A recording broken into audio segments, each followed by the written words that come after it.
Bonjour à tous, comment résoudre une équation du second degré? Voilà une question clé, hyper importante pour la classe de première. La question peut-être la plus représentative du premier trimestre de classe de première spé maths. Donc on va apprendre à répondre à ce type de question de manière très méthodique. En fait, il y a 3 étapes. Quand on veut résoudre une équation du second degré, on va illustrer tout ça avec un exemple, mais d'abord, concentrons-nous sur ce qu'on doit faire. Première étape, tout à gauche. On veut du égal 0 à droite. Ça va être vraiment notre première étape. Deuxième étape, il va falloir qu'on trouve les racines du polynôme qu'on a obtenu tout à gauche de l'égalité. Alors on le verra, la plupart du temps, ce sera par un calcul de delta, mais pas toujours. On va voir qu'il faut être malin, il faut parfois aller chercher autre chose que le delta. Et puis enfin, on va conclure en donnant les solutions de l'équation. Donc il faudra bien garder en tête ces 3 étapes. Alors allons-y, avec une première équation du second degré, mais alors avant toute chose, pour pouvoir suivre cette méthode, il faut être sûr que l'équation qu'on vous demande de résoudre, c'est bien une équation du second degré. Donc apprendre à les reconnaître. Je vous en donne une, par exemple, x carré égale 3x plus 1. Voilà une équation du second degré. Pourquoi c'est une équation du second degré? Parce que c'est une équation, il y a un égal. Et puis c'est du second degré parce qu'il y a du x carré. Voilà. Ça s'appelle une équation du second degré. J'ai un égal, une inconnue, du x carré, second degré. Alors on va essayer de suivre les étapes. La première n'est pas négligeable parce que les équations, elles ne seront pas toujours sous la forme égale 0. Parfois il y aura à les modifier un petit peu. Il ne faut pas oublier de faire ce petit travail-là. Donc étape 1, tout à gauche égale 0. Alors attention, quand on a des équations, on procède toujours par équivalence. Donc je pars de cette équation-là, et je dis qu'elle va être équivalente à celle-ci, qui est la même chose, mais en mettant tout à gauche, c'est-à-dire en utilisant des opérations judicieuses, des soustractions et des additions, qui me permettent d'avoir égal 0 à droite. Donc là j'avais 3x plus 1 à droite, il faut que je l'enlève, il faut que je le vire de là, il faut que j'ai 0 à la place. Qu'est-ce que je fais comme opération? Moins 3x, moins 1. Ça me donne donc x carré moins 3x moins 1 égale 0. Ça y est, ma première étape est terminée, j'ai mis tout à gauche, j'ai égal 0. Donc il va falloir, en étape 2, que je trouve les racines. Ce qu'on appelle les racines. Alors ce qu'on appelle les racines du polynôme que j'ai à gauche, sont les solutions de l'équation ceci égale 0. Ça tombe bien, c'est l'équation que je veux résoudre. La méthode qui marche à tous les coups, c'est la méthode du discriminant quand je veux les racines. On verra des cas tout à l'heure où on n'en aura pas besoin. Ici, on va faire la méthode du discriminant. Comment on fait? Première chose à faire, c'est identifier très correctement en l'écrivant les valeurs de petit a, petit b, petit c, parce que là, je répète, à gauche du égal 0, on doit avoir un polynôme du second degré de la forme ax carré plus bx plus c. Donc on identifie a égale 1, b égale moins 3, c égale moins 1. Je répète, je l'écris même peut-être, on doit identifier ce polynôme-là comme étant un polynôme qui s'écrit sous la forme ax carré plus bx plus c. Donc on identifie coefficient par coefficient, et quand on voit qu'il n'y a rien devant le x carré, c'est que c'est 1, et quand on voit un moins quelque chose, c'est que c'est un moins 1, quand on voit rien du tout, c'est certainement un 0. Bref, ça on l'a vu dans une autre vidéo méthode, pas d'inquiétude. Une fois que j'ai bien identifié les valeurs de ABC, je calcule un discriminant delta b carré moins 4ac par cœur.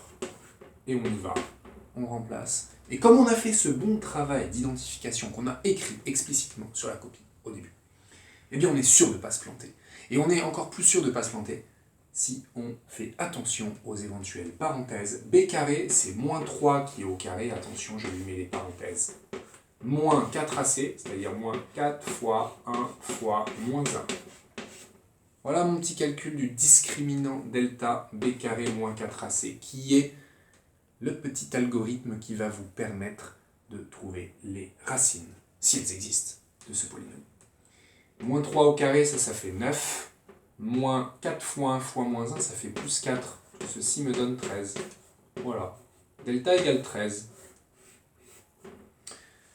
Ce discriminant, c'est son signe qui va me permettre de continuer. Lorsque le discriminant est positif, supérieur à 0, c'est le cas ici, je sais que j'aurai deux racines. Mon polynôme du second degré aura deux racines, c'est-à-dire que l'équation polynôme égale 0 aura deux solutions. Encore une fois, ça tombe bien, ce sont ces solutions que je recherche. Et là encore, c'est du par cœur. Une fois que j'ai écrit que le delta était strictement positif, je vais donc écrire donc, deux racines réelles. Qu'est-ce qui a deux racines réelles? C'est ce polynôme-là qui a deux racines réelles. Alors, je ne vais pas donner de nom à ce polynôme, c'est un peu embêtant, mais je peux aussi dire que mon équation de départ, puisqu'en fait c'est celle-ci que j'ai transformée en celle-ci, qui lui est équivalente, j'aurais pu lui donner un nom. Je vais lui donner un nom, je l'appelle E, entre parenthèses. Donc, mon équation E a deux solutions réelles, ou deux solutions dans R. Je les appelle x1 et x2, et là encore une fois c'est du par cœur. Moins b, moins racine de delta sur 2a, d'accord, et x2, moins b, plus racine de delta sur 2a. Là encore c'est du par cœur. Et je remplace doucement moins b, c'est-à-dire moins 3, c'est-à-dire plus 3. Encore une fois, je me reporte à ce petit endroit-là où j'ai très correctement identifié mes coefficients. Donc 3 moins racine de 13 sur 2a, c'est-à-dire 2 fois 1. Et ici, j'aurai la même chose avec un signe plus, parce que c'est plus racine de delta sur 2 fois. Ça me donne 3 moins racine de 13 sur 2. Et c'est fini. 3 moins racine de 13 sur 2. Et là, ça me donne 3 plus racine de 13 sur 2. Pas très joli ça, mais on ne peut pas le simplifier. Racine de 13, ça ne s'écrit pas autrement. Je pourrais éventuellement casser la fraction en 2, écrire ça 3 demi moins 1 demi racine de 13. C'est pas forcément très utile. En tout cas, moi j'ai fini l'étape 2. Il me reste l'étape 3, c'est-à-dire la conclusion, que j'écris là parce que j'ai pas trop de place. S égale, je liste mes solutions, j'en ai 2. Donc mes solutions, je les réécris. 3 moins racine de 13 sur 2, point virgule. 3 plus racine de 13 sur 2. Qu'est-ce que j'ai fait? J'ai résolu mon équation du second degré. Je répète les étapes. Faire toujours attention à mettre tout à gauche égale 0. Puis, trouver les racines, et trouver les racines, si vous ne voulez pas prendre de risque, ça passe par un calcul de discriminant. Ensuite, il faut savoir les choses suivantes. C'est que le signe du discriminant va vous donner les racines. Mais ça, vous l'avez vu dans une autre vidéo méthode. Il s'agit de la méthode comment factoriser un polynôme du second degré. On va faire un autre exemple avec 7 fois. Pas de calcul de delta. Donc, je vais vous donner une nouvelle équation du second degré. Écrivons là, par exemple, je sais pas moi, x carré moins 7x égale 0. On y va. Tout à gauche égale 0, première étape, c'est déjà fait. Ok. Deuxième étape, les racines. Alors quand on est un peu trop focalisé sur le delta, on en oublie des choses assez simples que vous savez faire depuis la classe de seconde, c'est-à-dire savoir factoriser. Et oui, ceci se factorise. Et la factorisation de ceci va nous donner les racines, puisque vous allez voir, on va utiliser la règle du produit nul, et ça va nous permettre très facilement, sans calcul de discriminant, de les trouver, ces petits x1, x2. Pour les racines, si on peut factoriser, on le fait. Je factorise par x qui est un facteur commun. Et ensuite, j'utilise la règle du produit nul. X égale 0 ou x moins 7 égale 0.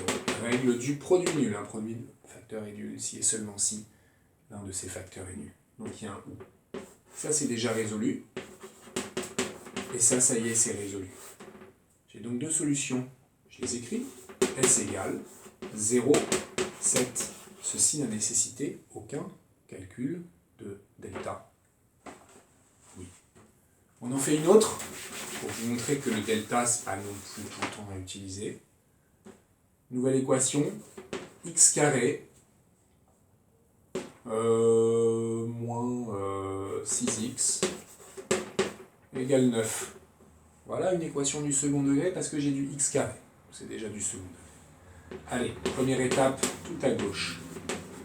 Égale 0. Ah, il y a un moins 9 ici dans mon équation, c'est mieux. Donc plus 9 égale 0. Ok? Étape 2, les racines. Si j'y vois pas grand chose, delta. A égale, B égale, C égale, delta, etc. Si je suis focalisé, ce que vous devez faire, si vous êtes plutôt bon ou que vous avez envie d'être bon, sur toutes les techniques qui pourront m'épargner un calcul stupide de delta, faites-le. Pensez aux factorisations. Factorisation, c'est facteur commun. Est-ce qu'il y en a? Non. Identité remarquable numéro 3, a carré moins b carré? Non. Allez, par chance, une identité remarquable de type a carré plus 2ab plus b carré ou a carré moins 2ab plus 2ab? Oui, exactement. On reconnaît ici un a carré moins 2ab plus b carré. Et oui, c'est le résultat d'une identité remarquable, c'est le développement de l'identité remarquable a moins b au carré avec a égale x et b égale 3. On la vérifie? Si je développe ça par l'identité remarquable, x carré moins 2 fois x fois 3, c'est-à-dire moins 6x, plus 3 carré. Ça marche. Donc ceci se factorise comme cela. Voilà. Alors, ça va vite de résoudre cette équation.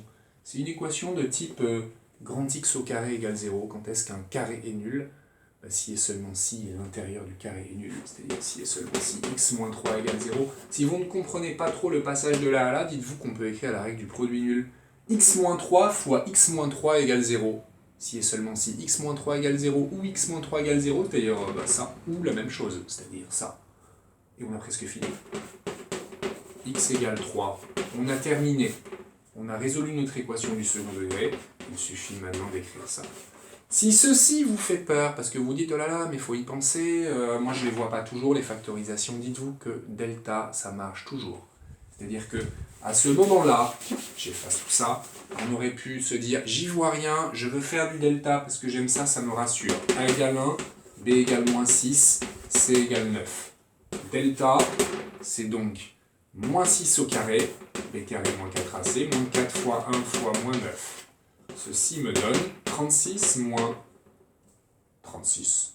36 moins 36. Attendez un instant. Pourquoi moins 9? C'est plus 9, n'importe quoi. 36 moins 36, ce qui fait 0. Ah, je suis dans le cas où delta est égal à 0. Je sais que j'ai une seule solution, que je vais appeler x0. Donc une solution réelle.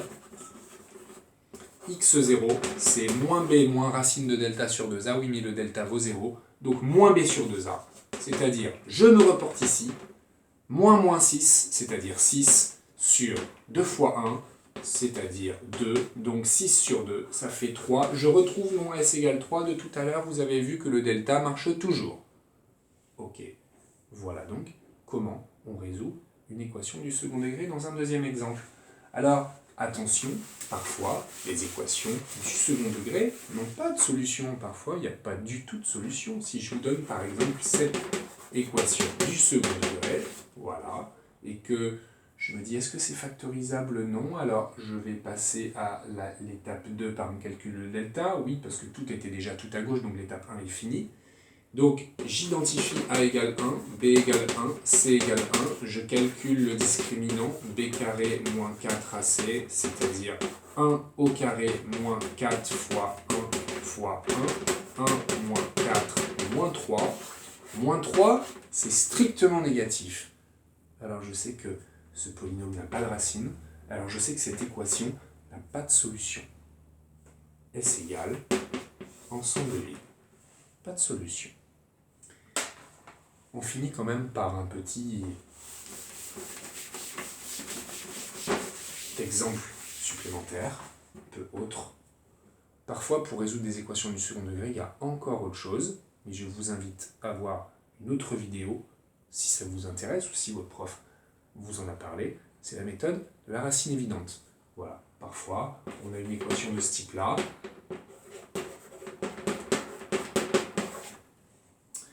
Et vous savez très bien qu'on peut utiliser le delta, bien sûr, on peut utiliser tout ce qu'on vient de dire, mais on peut aussi vous forcer à trouver une racine évidente, qui ici serait 1. et à réussir à résoudre l'équation grâce à cette racine évidente en trouvant la deuxième racine. Pour cela, allez voir la vidéo comment résoudre une équation ou comment factoriser, parce que c'est la même chose, un polynôme du second degré grâce à une racine évidente. Merci à vous.